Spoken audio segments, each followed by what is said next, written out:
नमस्कार दोस्तों। आज की कहानी है चोर की मुक्ति।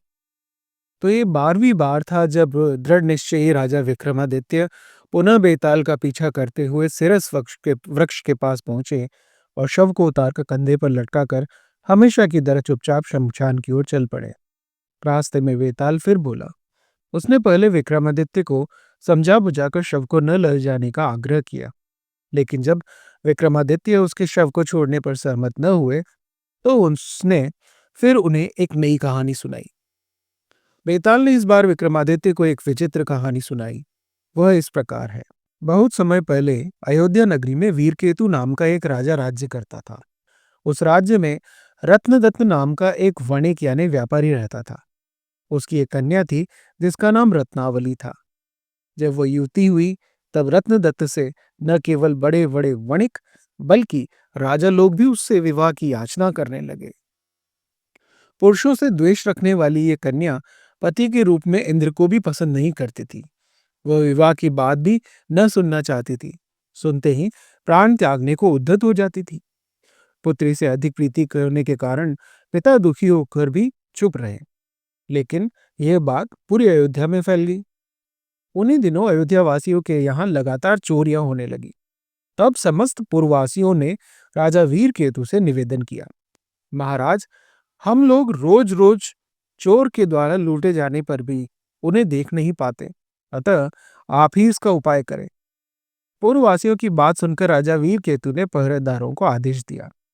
पहरेदार रात में समय छिपकर नगर में चोरों का पता न लगा सके। पूर्ववासियों की बात सुनकर राजा वीर केतु ने पहरेदारों को आदेश दिया। पहरेदार रात के समय छिपकर भी नगरी के चोरों का पता न लगा सके। नगरी में चोरियां होती ही रही। तब एक दिन राजा वेश बदलकर स्वयं ही रात को चुपचाप महल से निकले और शस्त्र लेकर अकेले ही नगर में घूमने लगे। उसने उन्होंने एक जगह एक अकेले व्यक्ति को चार दीवारी में जाते हुए देखा। वह पांवों की आहट बचाते हुए बड़ी होशियारी से चल रहा था। उसकी आंखें शंकित और चंचल थीं। वह बार बार पीछे की ओर देखता जा रहा था। राजा यह सोचकर उसके पास गया कि अवश्य ही यही चोर है जो अकेला घूमता हुआ मेरी नगरी में चोरी किया करता है। चोर ने राजा को देखकर पूछा, तुम कौन हो? राजा बोला, मैं चोर हूं। यह सुनकर चोर बोला, तब तो मेरे ही समान होने के कारण तुम मेरे अपने हो, इसलिए तुम मेरे घर चलो, वहां मैं मित्र के समान तुम्हारा स्वागत करूंगा।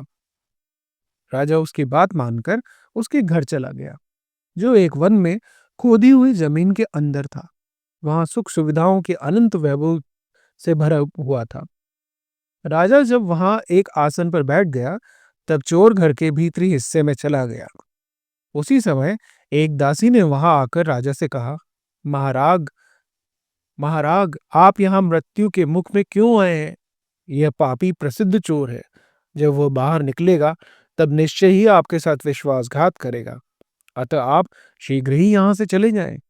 दासी की बात सुनकर राजा झटपट वहां से निकलकर अपने महल में आया और रातों रात उसने अपनी सेना को तैयार कर लिया। सेना सजाकर वह चोर के भूमिगृह के पास आया।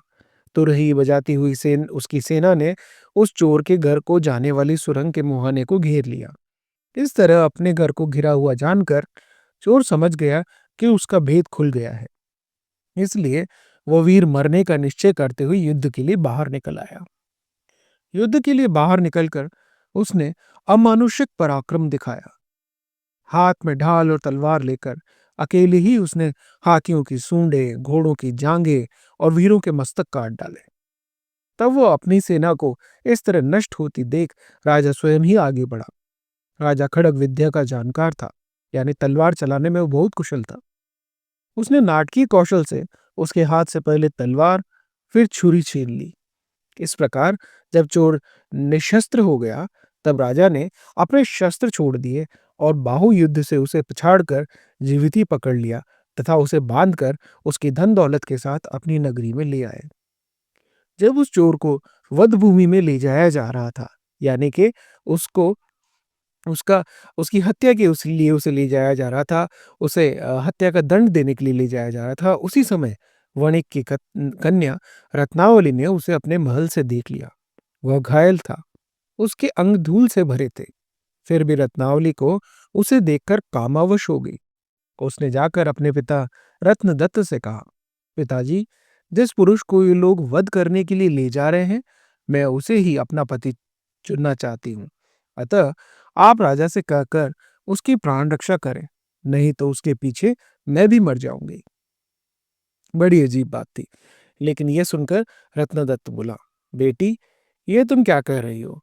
तुम तो उन राजाओं राजाओं को भी पति नहीं बनाना चाहती जो तुम्हारी कामना करते हैं। फिर तुम आपत्ति में पड़े हुए इस दुष्ट चोर की इच्छा कैसे कर सकती हो? लेकिन रत्नावली पिता की इन बातों से भी अपने निश्चय से नहीं टली। आखिरकार बेटी की अटल निश्चय देखकर राजा रत्नदत्त के पास देखकर रत्नदत्त राजा के पास गया।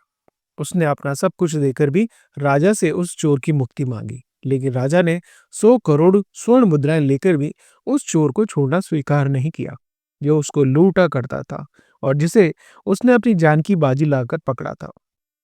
रत्नावती के पिता जब इस तरह असफल होकर लौट आए, तब उसके रोकने मना करने पर भी वह स्नान करके और पालकी पर सवार होकर उस चोर के बाद मरने के लिए निर्धारित वध भूमि में गई। उसके पीछे पीछे रोते हुए उसके माँ बाप तथा अन्य लोग भी गए कि भाई जाना तो पड़ेगा, अपनी बच्ची है। इसी बीच बदिकों ने चोर को सूली पर चढ़ा दिया।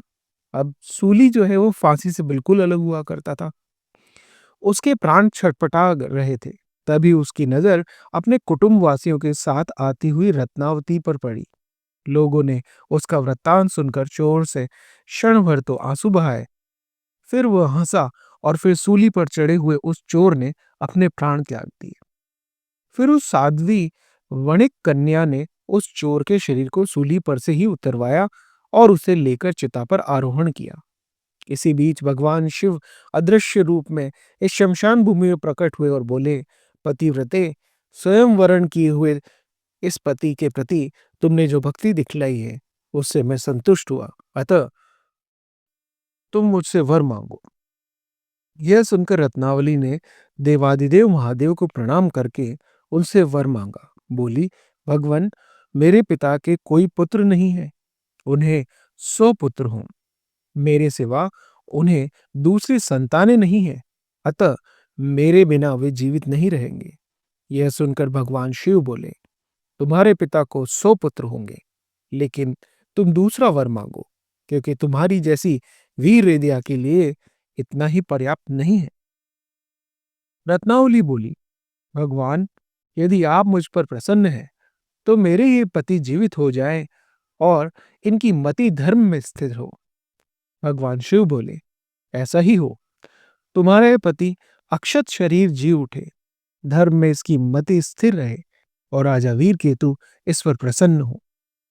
जैसे ही भगवान शंकर ने ये कहा, वैसे ही वह चोर अक्षत शरीर से उठकर खड़ा हो गया। यह देखकर वणिक रत्नदत्त जैसा विस्मित हुआ, वैसा ही प्रसन्न भी हुआ। फिर वह अपने कुटुंब वासियों के सहित अपनी कन्या रत्नावती तथा जामाता उस चोर को लेकर अपने घर आया। पुत्र प्राप्ति का वर पाने की खुशी में रत्नदत्त ने अपने सामर्थ्य के अनुसार उत्सव मनाया। जब राजा को यह सब वृत्तांत मालूम हुआ, तब संतुष्ट होकर उसने उस परमवीर चोर को बुलाकर अपना सेनापति बना दिया। उस अद्वितीय वीर चोर ने भी चोरी की वृत्ति छोड़ दी और उस वणिक पुत्री से विवाह करके राजा के अनुकूल रहकर सन्मार्ग अपनाया। इस तरह ये कहानी यहाँ पर पूरी होती है। लेकिन ये कहानी सुनकर बेताल ने विक्रमादित्य से पूछा, राजन, अब यह बताएं कि उस वणिक पुत्री को अपने माता पिता के साथ आई हुई देखकर सूली पर चढ़ा हुआ वह चोर पहले रोया और फिर हंसा क्यों? मेरी शंका का समाधान आप यदि जानकर भी नहीं करेंगे, तो आपका सिर फटकर अनेक टुकड़ों में बंट जाएगा। इस पर राजा विक्रमादित्य बोले, बेताल, वह चोर रोया तो इस दुख से कि यह वणिक जो मेरा अकारण बंधु बना, उससे मैं उऋण नहीं हो सका, और हंसा इस विस्मय से कि पतिरूप में राजाओं का भी तिरस्कार करके यह कन्या ऐसी स्थिति में पड़े हुए मेरे प्रति कैसे अनुरक्त होगी? यह सच है, स्त्री का चित्र बड़ा विचित्र होता है। बेताल के इस प्रश्न का उत्तर देने से राजा विक्रमादित्य का मौन भंग हो चुका था और इसलिए शव सहित बेताल वहां से अदृश्य हो गया और पहले की तरह शमशान में पेड़ की उसी शाखा से जाकर लटक गया। और राजा विक्रमादित्य 12वीं बार फिर उस बेताल को देखते ही रह गए और कहानी खत्म हो गई। तो कैसी लगी ये कहानी आपको? कमेंट्स में ज़रूर बताइए।